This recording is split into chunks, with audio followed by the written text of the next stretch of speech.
Kojo Yankson having that conversation with Professor Jimabwedi, a former executive director for CDD Ghana, and we all know what the conversation has been since 2 weeks ago. Nearly 2 weeks ago, we had that infraction that was recorded at La Baoleshi during the by-election at the Ayawaso West Wuogon constituency. But we told you earlier that we'll be talking about reading. We're talking alphabet, we're talking about words, we're talking also about getting a lot of knowledge in your mind or in your head. And that's how we transition into the next conversation, because Ghana has a network of apparently over 61 public libraries across the country.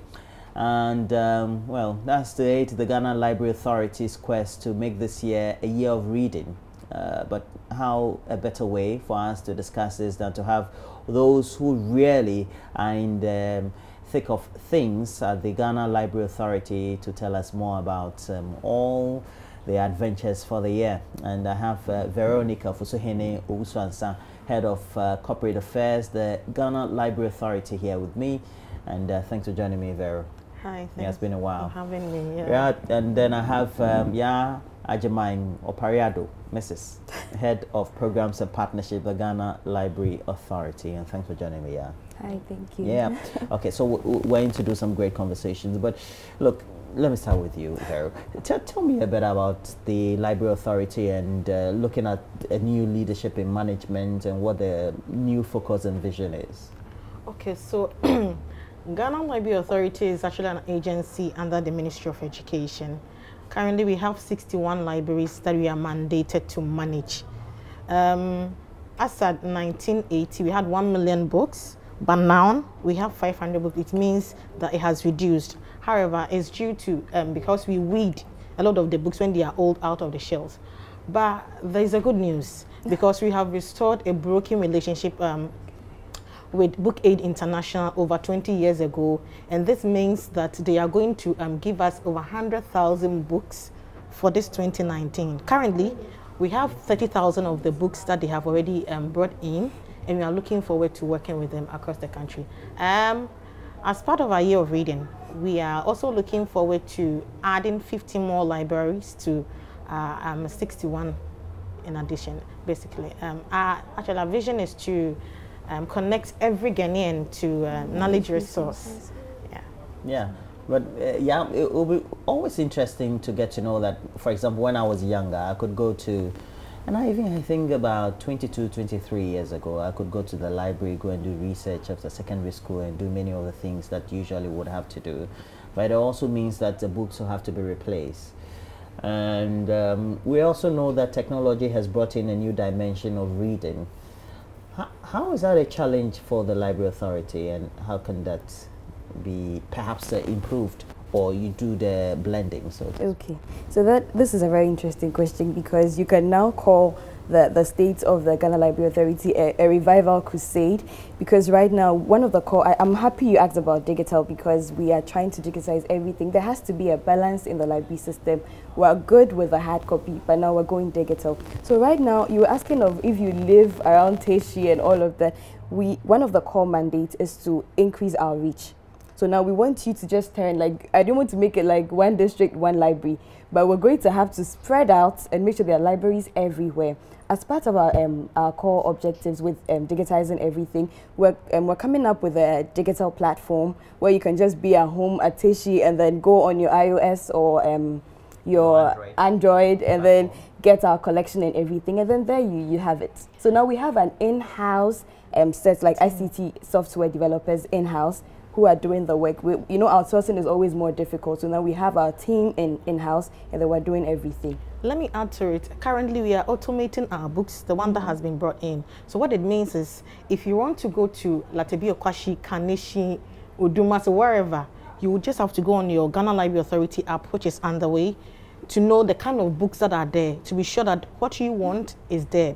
So you know that, okay, I'm going to Kaneshi Library. I want a science book, this particular science book. You go there, you search on our app, and you get it. When you get it, you can just easily access it. So we are combining, like he said, the digital front and the hard copy. But you know the hard copy cannot be totally outmoded, because people still have to go to the library to read. Okay.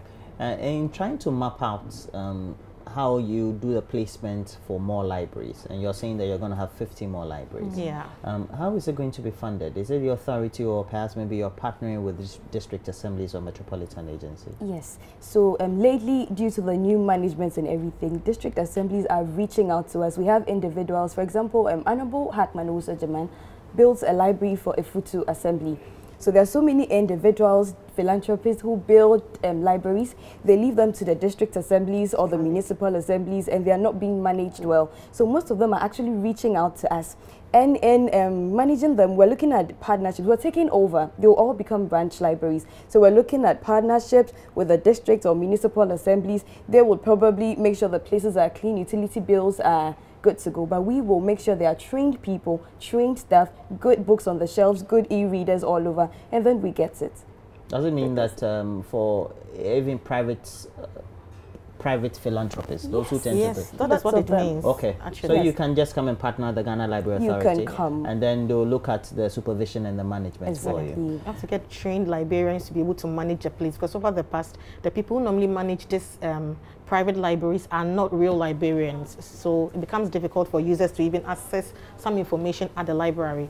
But as it stands now, like she said, the current leadership is looking forward to seeing to all these things to make sure that reading becomes a culture in Ghanaians. At what point then would you want to make the theme for the year a main focus of decentralization, or in terms of going to more communities for reach beyond just going on to mainstream media? If I get your question well, we have libraries across the country. However, there is a mobile library van. So once we don't have a static library, that mobile library visits all communities that do not have the library to be able for children or even the youth to be able to access those libraries. For now, that is what, so every region has a mobile library van that does that, basically.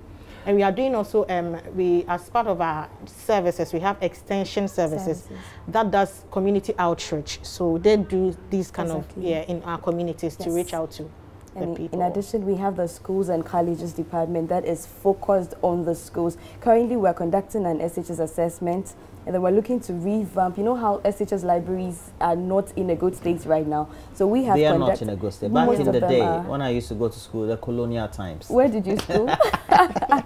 when I used to go to school, my library was one of the best. Okay. So I'm wondering how come the state of library. So you're doing an assessment of all the state of library. We now have the first 100 is out. So we're getting out the proposal. We're making sure we're putting them in shape. GIFEC is helping with so many laptops and all of that to make sure that all our SHS libraries are good to go. And then there's United Way Ghana. They are on board. They are focusing on like cluster of schools. So now we're working on the Nima cluster of schools, and then we go to Katababi cluster of schools and make sure that even at the basic level, they have access, they have reach to good books, good e-readers, and then that does it. Okay. And over 600 schools are actually going to benefit from this. 694 actually. Initiative.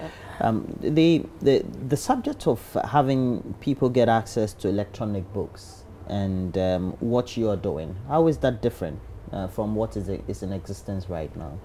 I'm asking this because you can just go onto your phone, you can download a book if it's allowed by the author, or you know, and some you go to portals. You go to Amazon, you can get access if you pay and something like that. So how are you trying to look at all that within the milieu of, because not everybody can just walk out of the house to go to a community library, because now facilities are available for people to access. Okay, I think it is also underway. So currently we are speaking to some Ghanaian authors. You know, there is this notion that we use the foreign books more than the local ones. So we are speaking to some Ghanaian authors to be able to get the soft version of these their books, so we can actually publish on our website for people to go there.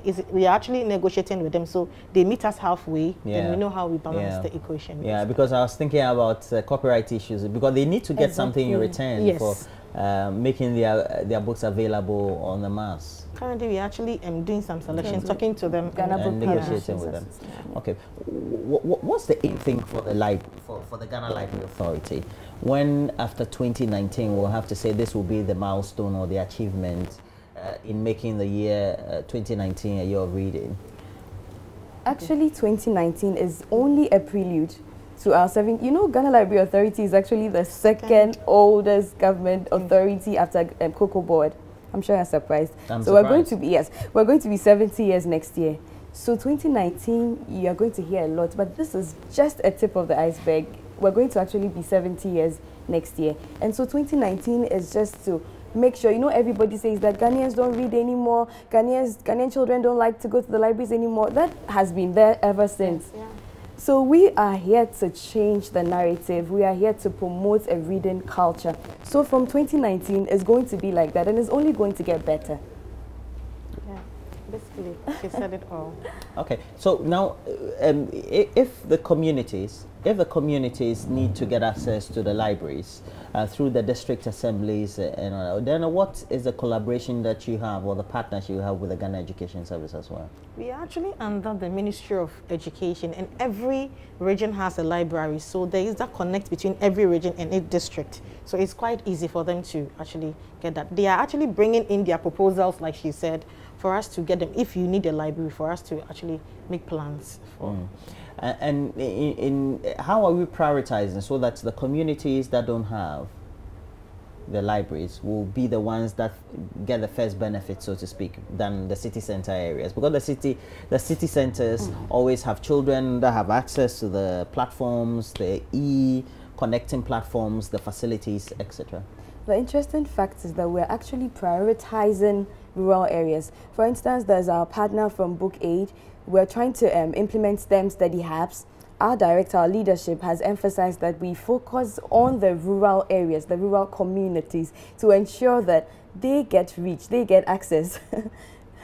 They get more access to our libraries, even more than us. So with that, we are trying to tell you to find the closest community library.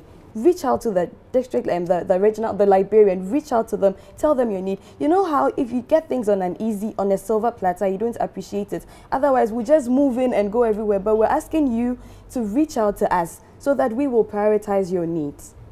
I think that's the best way to go too. But how are we reaching community members then? Because there are parents who may not necessarily have the right sort of information, and so will need some sort of community education for them to get access. The regional librarians are already doing outreach, so they do reading clubs and outreach to speak to this guidance for this purpose, actually. Do you know where some of the reading clubs have been formed and which areas, the geographical part of our country they are?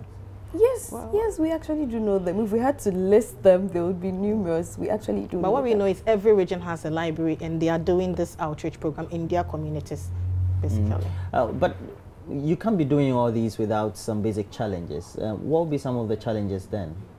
Well, there are challenges. Everything on this earth has challenge. However, it's how you see through the silver lining. Yes, there are challenges, but the government of Ghana is committed to helping us improve literacy, and that is our focus. So basically, that's right. And in a way, we can reach you either on social media or other platforms that you're rolling out. If they are also underway, let us know. Yeah, so on Facebook, Twitter, Instagram, we are at Ghana Libraries. At Ghana Libraries, yes. So we can always reach you. Yes. All right. Thank you very much. Thank you for passing through the studio this morning. We've had in the studio from the Ghana Library Authority, Mrs. Ya Ajamang Opare-Adu, who is the head of partnerships with the Ghana Library Authority, and also Veronica Fosuhima Wusu-Ansan, the head of corporate affairs, the Ghana Library Authority, helping us do some great discussions. And I can tell you, you look at the young management that they have at the Ghana Library Authority and the great vision that they have. We all need to put all hands on deck to ensure that all the objectives are really met. But reading is always good, isn't it? But we also told you that on the half hour, we're going to have a great conversation as we take you to the Mervyn Peak Ambassador Hotel, and it's where we're having the Joy Business Knowledge Series. This is a platform that provides a series of practical insights for business managers and owners to understand the fundamental obligations for responsible and sustainable business practices in our country. The core of the series is going to focus on demystifying taxation in Ghana, how SMEs can be better at tax compliance, and how that also ultimately will be impacting on good business practices. remember. The program or the events that we'll also be bringing to you just in the next 10-15 minutes is in partnership with PwC, PricewaterhouseCoopers. And Mama Vioso Abuaje will be having some prelude discussions as we also get some themes on IntelliTax, paying taxes intelligently as it is. And so on the show, Mama Vioso Abuaje will be having some great discussions. And for example, what really are we all to know about taxation and how can we broaden the tax net, so to speak? We'll be bringing to you all these. Make sure that you get interactive. Facebook, JoyNews on TV. We also have a Twitter handle like JoyNews on TV. And then you can also be watching us live through our regular YouTube channel, Major Online TV. Well, we have to take a break. When we come back, we'll bring you all those discussions up next.